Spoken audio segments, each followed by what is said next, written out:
Full battery. All right.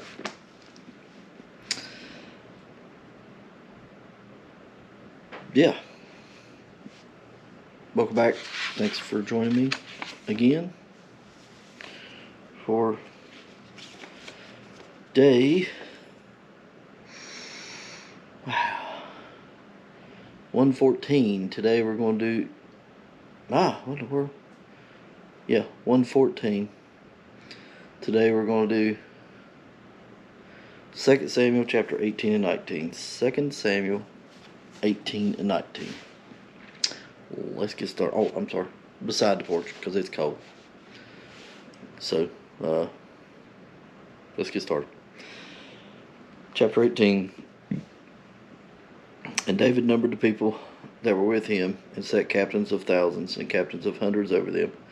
And David sent forth a third part of the people under the hand of Joab, and a third part under the hand of Abishai, the son of Zeruiah, Joab's brother, and a third part under the hand of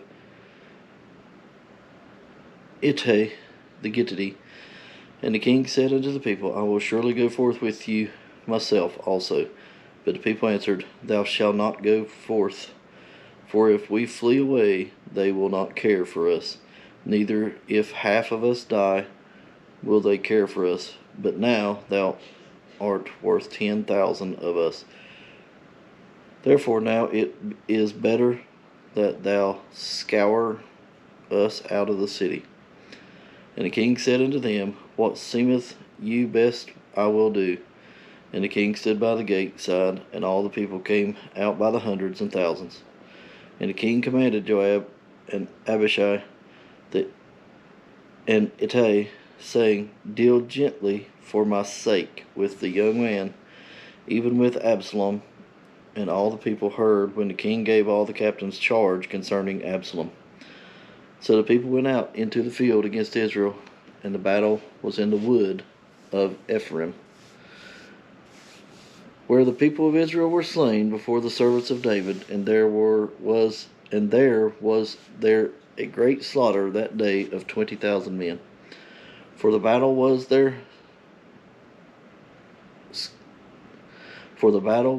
scattered over the face of all the country, and the wood devoured more people that day than the sword devoured. I can't hardly see this morning. And Absalom met the servants of David, and Absalom rode upon a mule, and the mule went under the thick boughs of a great oak, and his head caught hold of the oak, and he was taken up between the heaven and earth. And the mule that was under him went away. And a certain man saw it, and told Joab, and said, Behold, I saw Absalom hanged in an oak. And Joab said unto the man that told him, And behold, thou sawest him, and why didst thou not smite him there to the ground? And I would give thee 10 shekels of silver and a girdle. And the man said unto Joab, Though I should receive 1,000 shekels of silver in mine hand, yet would I not put forth mine hand against the king's son. For in our hearing the king charged thee, and Abishai and Ittai, saying, Beware that none touch the young man of Absalom. Otherwise I should have wrought falsehood against mine own life, for there is no matter hid from the king, and thou thyself wouldst have set thyself against me. Then said Joab, I may not tarry thus with thee. And he took 3 darts in his hand, and thrust them through the heart of Absalom, while he was yet alive in the midst of the oak. And 10 young men that bare Joab's armor compassed about the same smote Absalom, and slew him. And Joab blew the trumpet, and the people returned from pursuing after Israel, for Joab held back the people. And they took Absalom, and cast him into a great pit in the wood, and laid a very great heap of stones upon him, and all Israel fled every one to his tent. Now Absalom in his lifetime had taken and reared up for himself a pillar which is in the king's dale. For he said, I have no son to keep my name in remembrance, and he called the pillar after his own name, and it is called unto this day Absalom's place. Then said Ahimaaz, the son of Zadok, let me now run and bear the king tidings, how that the Lord hath avenged him of his enemies. And Joab said unto him, Thou shalt not bear tidings this day, but thou shalt bear tidings another day. But this day thou shalt bear no tidings, because the king's son is dead. Then said Joab to Cushi, Go tell the king what thou hast seen. And Cushi bowed himself unto Joab and ran. Then said Ahimaaz, the son of Zadok, yet again to Joab, But howsoever, let me, I pray thee, also run after Cushi. And Joab said, Wherefore wilt thou run, my son, seeing that thou hast no tidings ready? But howsoever, said he, let me run. And he said unto him, Run. Then Ahimaaz ran by the way of the plain, and overran Cushi. And David sat between the two gates, and a watchman went up to the roof over the gate unto the wall, and lifted up his eyes, and looked, and behold, a man running alone. And the watchman cried and told the king, and the king said, If he be alone, there is tidings in his mouth. And he came apace and drew near. And the watchman saw another man running, and the watchman called unto the porter, and said, Behold, another man running alone. And the king said, He also bringeth tidings. And the watchman said, Me thinketh the running of the foremost is like the running of Ahimaaz, the son of Zadok. And the king said, He is a good man, and cometh with good tidings. And Ahimaaz called and said unto the king, All is well. And he fell down to the earth upon his face before the king, and said, Blessed be the Lord thy God, which hath delivered up the men that lifted up their hand against my lord the king. And the king said, Is the young man Absalom safe? And Ahimaaz answered, When Joab sent the king's servant, and me thy servant, I saw a great tumult, but I knew not what it was. And the king said unto him, Turn aside, and stand there. And he turned aside, and stood still. And behold, Cushi came, and Cushi said, Tidings, my lord the king, for the Lord hath avenged thee this day of all them that rose up against thee. And the king said unto Cushi, Is the young man Absalom safe? And Cushi answered, The enemies of my lord the king, and all that rise against thee to do thee hurt, be as that young man is. And the king was much moved, and went up to the chamber over the gate, and wept. And as he went, thus he said, O my son Absalom, my son Absalom, would God I had died for thee, O Absalom, my son, my son. Right. Chapter 19. Don't mind I got a tattoo for my daughter. Love it. Chapter 19.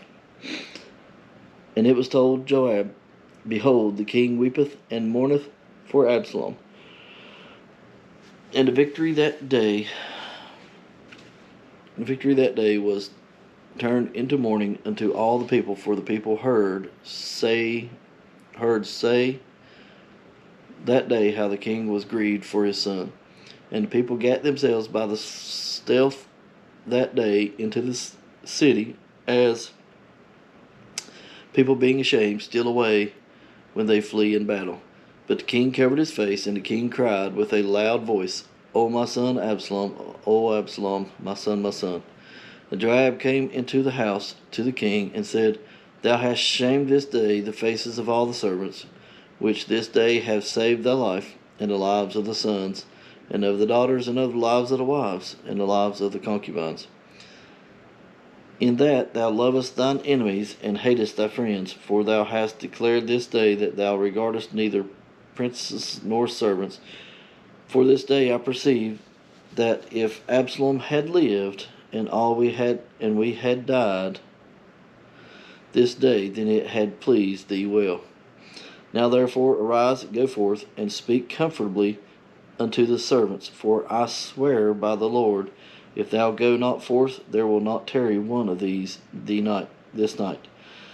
And that will be worse unto thee than all the evil that befell thee from thy youth until now.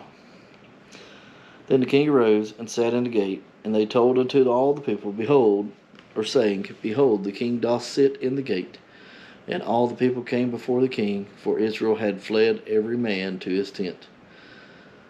And all the people were strife throughout all the tribes of Israel, saying, The king saved us out of the hand of our enemies, and he delivered us out of the hand of the Philistines, and now he is fled out of the land for Absalom. And Absalom, whom we anointed over us, is dead in battle. Now therefore, why speak ye not a word of bringing the king back?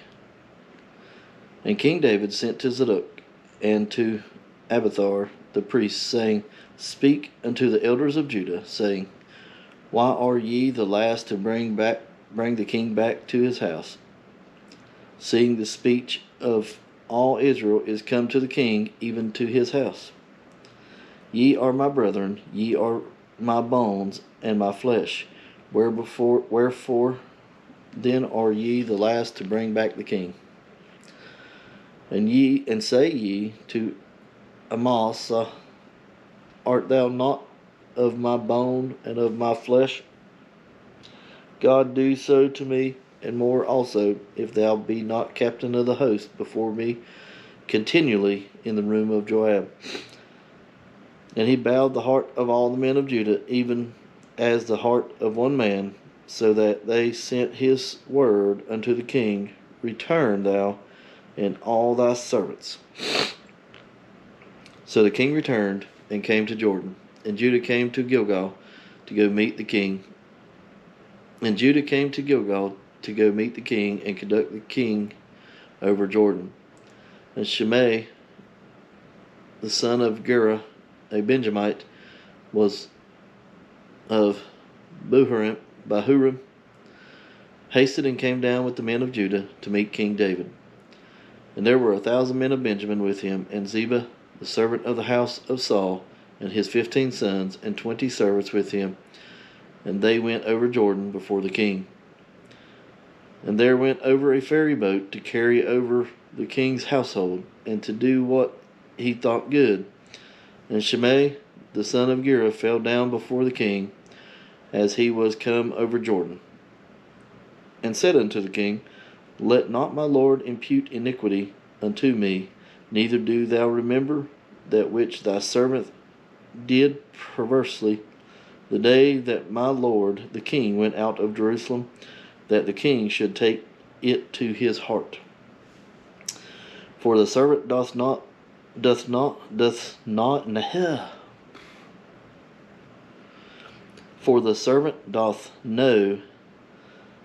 that I have sinned. Therefore, behold, I am come the first this day of all the house of Joseph to go down to meet my lord the king. But Abishai, the son of Zeruiah, answered and said, Shall not Shimei be put to death for this, because he cursed the Lord's anointed? And David said, What have I to do with you, ye sons of Zeruiah, that ye should this day be adversaries unto me? Shall there any man be put to death this day in Israel? For do not I know that I am this day king over Israel? Therefore the king said unto Shimei, Thou shalt not die. And the king sware unto him. And Mephibosheth, the son of Saul, came down to meet the king, and had neither dressed his feet, nor trimmed his beard, nor washed his clothes, from the day the king departed until the day he came again in peace. And it came to pass, when he was come to Jerusalem to meet the king, that the king said unto him, Wherefore wentest not thou with me, Mephibosheth? And he answered, My lord, O king, my servant deceived me. For thy servant said, I will saddle me an ass, that I may ride thereon, and go to the king, because thy servant is lame. And he hath slandered thy servant unto my lord the king. But my lord the king is an angel of God. Do therefore what is good in thine eyes. For all of my father's house were but dead men before my lord the king, yet didst thou set thy servant among them that did eat at thine own table. What right therefore have I to cry any more unto the king? And the king said unto him, Why speakest thou any more of thy matters? I have said, Thou and Ziba divide the land. And Mephibosheth said unto the king, Yea, let him take all, forasmuch as my lord the king is come again in peace unto his own house. And Barzillai the Gileadite came down from Rogelim and went over Jordan with the king to conduct him over Jordan. Now Barzillai was a very aged man, even 80 years old, and he had provided the king of sustenance while he lay at Mahanaim, for he was a very great man. And the king said unto Barzillai, Come thou over with me, and I will feed thee with me in Jerusalem. And Barzillai said unto the king, How long have I to live that I should go up with the king unto Jerusalem? I am this day 80 years old, and I can discern, and can I discern between good and evil? Can thy servant taste what I eat or what I drink? Can I hear any more of the voice singing men and singing women? Wherefore then should thy servant be yet a burden unto the Lord the king? Thy servant will go a little way over Jordan with the king, and why should the king recompense it me with such a reward? Let thy servant, I pray thee, turn back again, that I may die in mine own city, and be buried by the grave of my father and my mother. But behold, thy servant Chimham, let him go over with the Lord the king, and do to him what shall seem good unto thee. And the king answered, Chimham shall go over with me, and I will do to him that which shall seem good unto thee. And whatsoever thou shalt require of me, that I will do for thee. And all the people went over Jordan. And when the king was come over, the king kissed Barzillai and blessed him, and he returned unto his own place. Then the king went on to Gilgal and to Chimham, and Chimham went on with him. And all the people of Judah conducted the king, and also half the people of Israel. And behold, all the men of Israel come to the king, and said unto the king, Why have our brethren the men of Judah stolen thee away, and have brought the king and his household and all David's men with him over Jordan? And all the men of Judah answered the men of Israel, Because the king is near of kin to us. Wherefore then be ye angry for this matter? Have we eaten at all the king's cost? Or hath he given us any gift? And the men of Israel answered the men of Judah, and said, We have 10 parts in the king, and we have also more right in David than ye. Why then did ye despise us, that our advice should not be first had in bringing back our king? And the words of the men of Judah were fiercer than the words of the men of Israel. All right. Well, that's all I got for day 114. So I appreciate everybody's support. Don't forget to tell someone about Jesus. Thanks for joining me again today, and I will see you tomorrow.